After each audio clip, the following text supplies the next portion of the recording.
Good morning, Mr. Finn and students that are present here for this HSC study day. Today I am going to present to you what I believe are the major ideas and features that Ross presents in his film, Pleasantville. Themes such as black and white versus colour and change. There are an array of techniques used in the film Pleasantville such as colour, diegetic music, sound effects, and camera angles. The first idea that I'm going to present to you is change.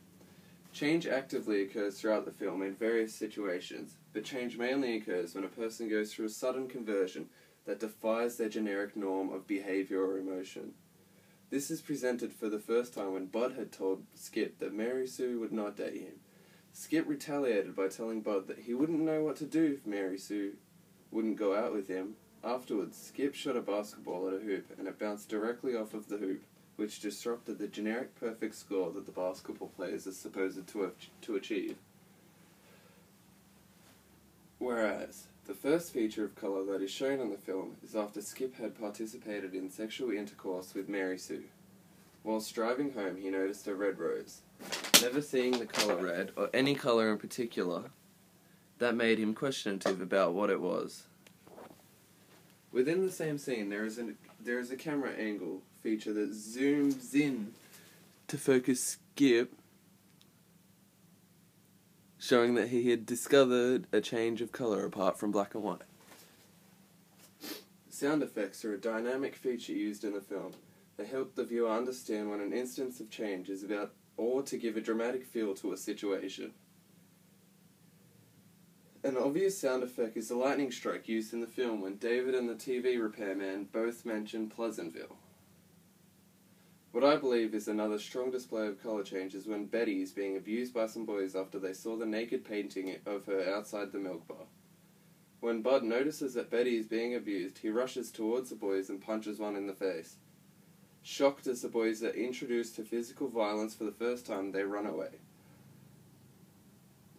Bud, shocked at the sudden change that just occurred to him, looked at his mother's mirror and saw that he was now coloured. This example is a fantastic definition of the change within the movie Pleasantville, and I have no doubt that the director Gary Ross had intended it to be that way. Music was a big factor that came with the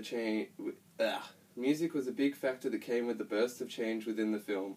When the people had started to change to more modern 90s generic norms and actions, this type of evolution within Pleasantville caused them to have a sudden jump through time and initiated a permanent change within Pleasantville. The song Teddy Bear by Elvis Presley was played when Pleasantville had become mostly colour. This showed the strong sense of change for a classic toned-down early 1950s genre of music to a rebellious mid-50s rock genre. The theme of black and white versus colour is an original and widely dynamic theme in the movie Pleasantville. Black and white versus colour is shown at the very start of the film when the TV advertisement of Pleasantville is shown. The colour change rapidly switches between black and white and colour within the same advertisement to show the televisions within the 1950s were black and white. The change from black and white to colour at the end of this advertisement depicts a change to a more modern scene to enhance the want for the viewers to feel like they need to watch more to understand what is going on. This is a strategy used to rope people into wanting to watch more so they do not get distracted or bored. A strong representation of the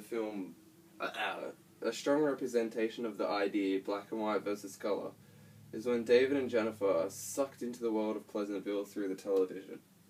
This first scene shows us the strong difference between the generic 1990s home and an average home in the 1950s. Black and white versus colour enhances the viewer's understanding of the differences between the two worlds and how different the world can be after a few decades. The scene where Skip sees the red rose after having intercourse with Mary Sue not only displays a change of colour and music, but it also helps to portray the idea that Skip had participated in something that was out of his comfort level and that it was changing Pleasantville. What I believe is the greatest example of black and white versus colour is during the courtroom trial, when Big Bob decided to yell at Bud. In conclusion, I believe that Gary Ross was trying to use strong themes and techniques to achieve an ultimate understanding of the challenges and differences that occur over time no matter if they're hate related to a group of people, or if something doesn't feel like something that should be occurring. I believe he tried to portray that everything changes over time, and we need to learn to accept and adapt these changes. Thank you.